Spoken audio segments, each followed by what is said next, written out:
Right-hand side in the red from Team Alpha X. It is Astrea.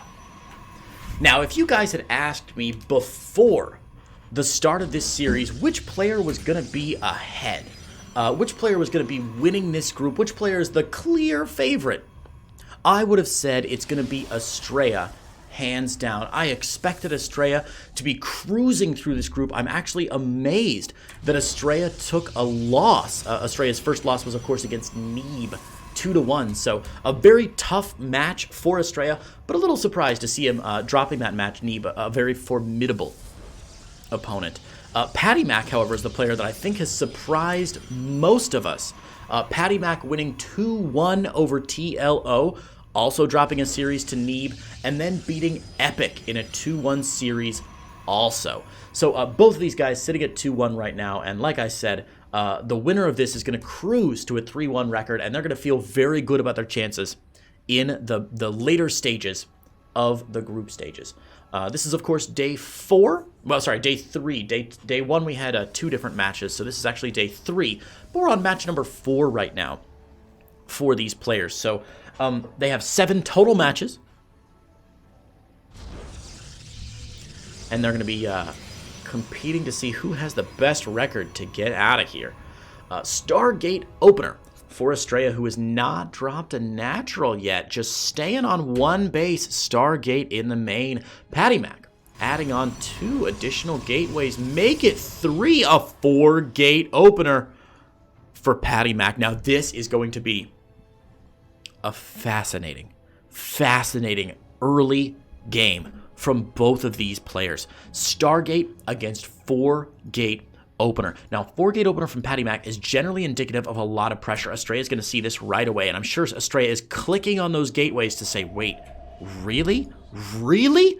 4 gates? Really? A little surprising. No tier 2 tech yet from PattyMac, so he's going to crank out just a ton of units here. 2 gases taken, but not fully saturated. Since he's only got 4 workers on each gas, we're going to see, warp kit research finishing up, and we should see some immediate warp-ins here from PattyMac. Now, PattyMac does not have a forward pylon anywhere on the map, and I'm honestly a little surprised that that's not happening. I kind of expected PattyMac to go for a forward gateway and put some early game pressure on his opponent. That's not going to happen. Forced to warp in some of these stalkers back home to defend against the very light stalker pressure from Astrea. Now, of course, since PattyMac went for a 4-gate and invested so early, that means PattyMac's vision right now is garbage. Cannot see anything at all in the main base of Astrea, has no idea what to expect. Seeing those stalkers, he might actually think, oh, okay, stalkers. Well, a little bit of gas spent on stalkers. Maybe he's not going for that Stargate play. And of course, it's getting up to the 4-minute mark, the time when you'd expect to see Stargate coming in. So PattyMac might for a moment have thought this was not a Stargate opener, but luckily, already shield battery in the main. Stasis ward is going to get set off by, I imagine, 1 singular probe.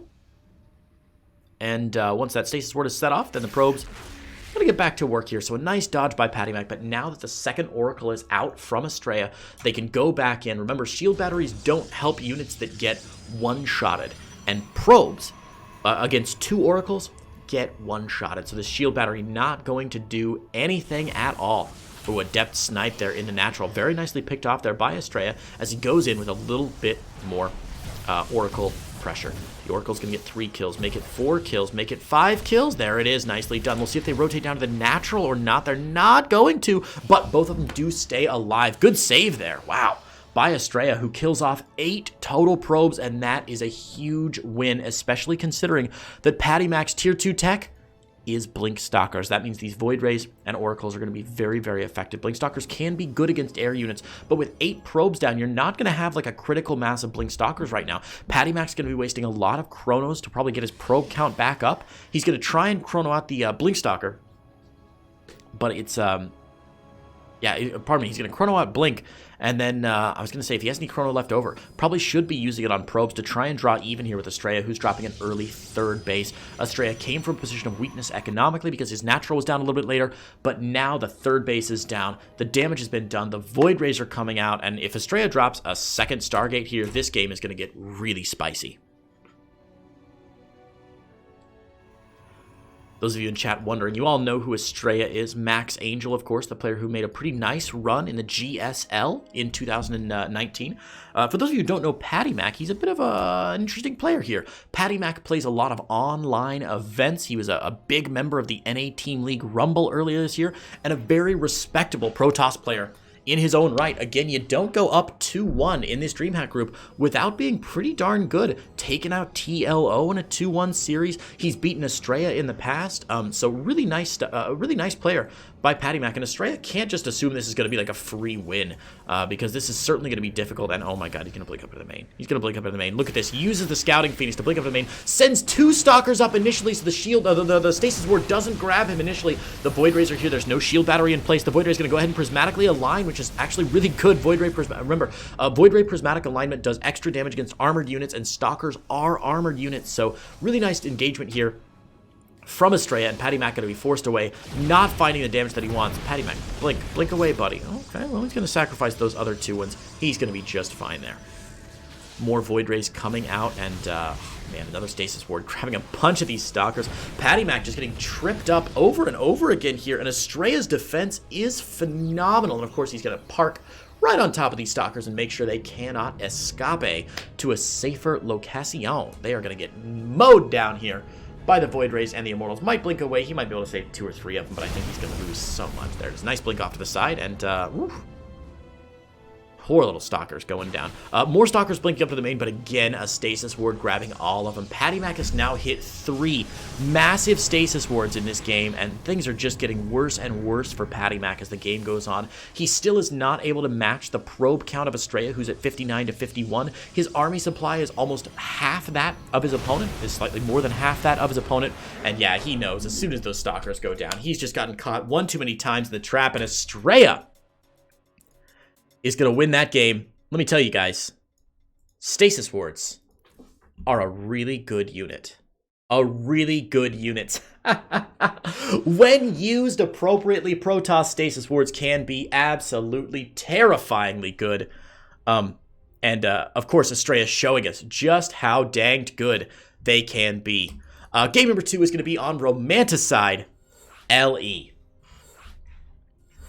Astrea taking a big win there in game 1. No surprises. Again, I think Astrea probably the favored player here. Yeah, probably the favored player here. But PattyMac shouldn't be underestimated. I think sometimes we make the mistake as viewers. If there's a player who's more famous than another player, we will immediately just say, all right, well, Astrea is more famous. He's going to win. I've heard of him more often. I've got better recognition. It's the reason people buy Coke versus Pepsi. You know, it's the thing that comes first to mind. So you're like, okay, I know Astrea. He comes to my mind first. He's probably going to win. Easy peasy. But as the NA region is really showing us, a lot of good players are slinking into these brackets and qualifying into DreamHack and upsetting the apple cart a little bit. Again, PattyMac beating TLO earlier in his best of 3. So cannot be a player not to be trifled with and not to be ignored. That's for sure. Game number 2. Coming down now, Astrea leading 1-0. Let's hop on to Romanticide and see what this next game has in store for us. All right. Spawning in the top left-hand side in the blue. Currently teamless, it is our Protoss player from the US of A. His name is PattyMac.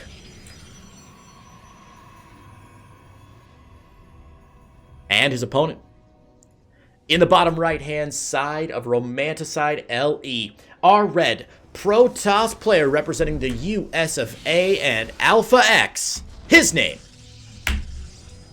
is Astrea.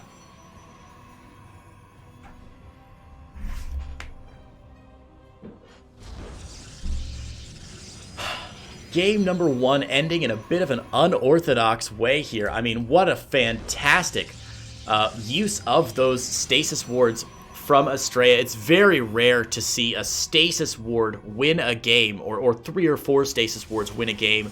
But PattyMac blundered into him like that Simpsons character who stepped on all the rakes.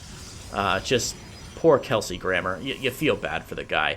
But PattyMac blundered into a lot of those stasis wards over and over and over again. And that's enough to slow that Blink Stalker pressure down, man. He started by being very cautious. If you saw in the first attack, PattyMac actually blinked 2 of his stalkers up into the main so that he was like, okay, if there's a stasis ward here, I know there are oracles on the map because they've taken down 9 of my probes already. So if there are stasis wards on the map, I'll set it off with 2 of these stalkers, and then I'll follow up with the rest of my units. And then in the future, he just didn't expect so many stasis wards to happen.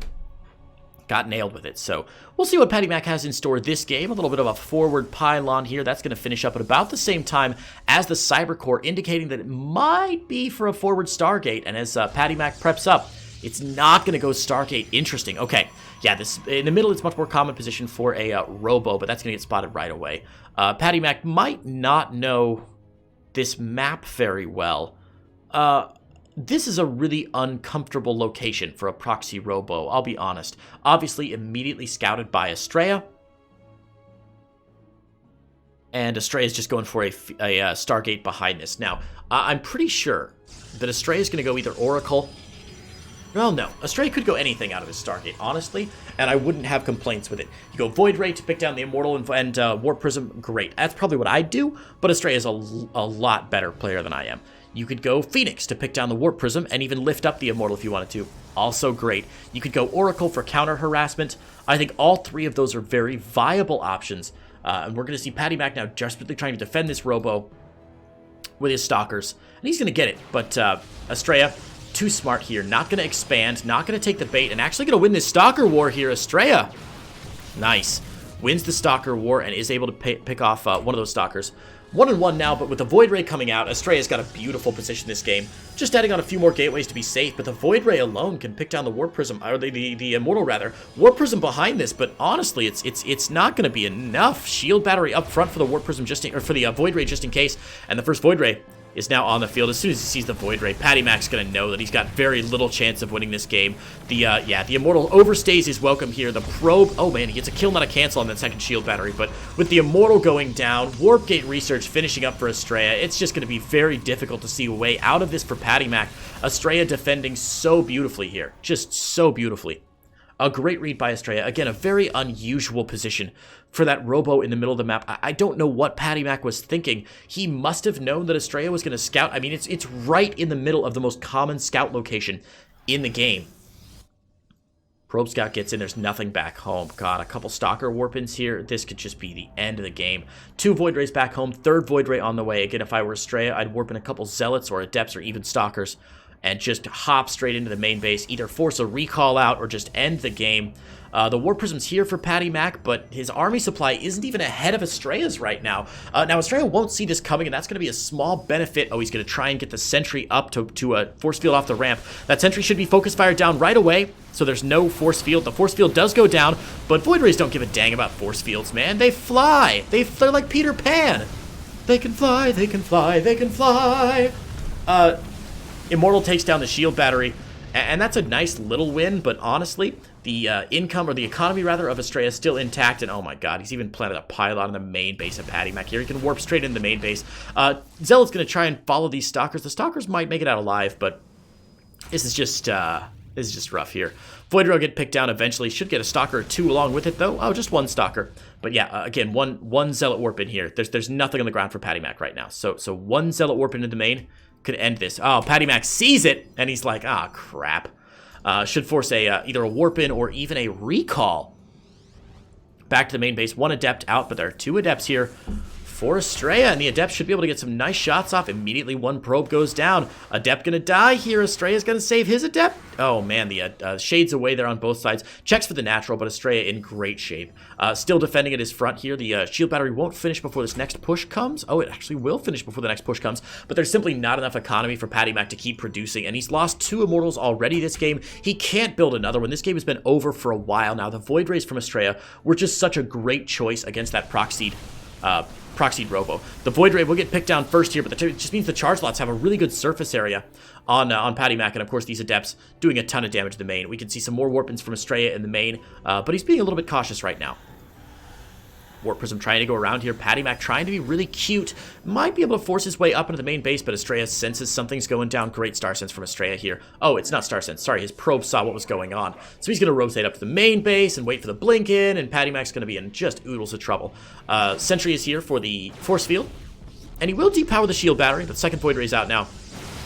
And if the Warp Prism get picked off, that'd be huge. Astrea, of course, committing his DPS to the Stalkers. Needs to grab that Warp Prism, though. Honestly, the Void Ray should be target firing that Warp Prism. If the Warp Prism goes down, it's GG. Whereas if the Stalkers stay alive, well, yeah, it doesn't matter. Warp Prism goes down. All the Stalkers going down. Adepts into the main base, and that's it. GG.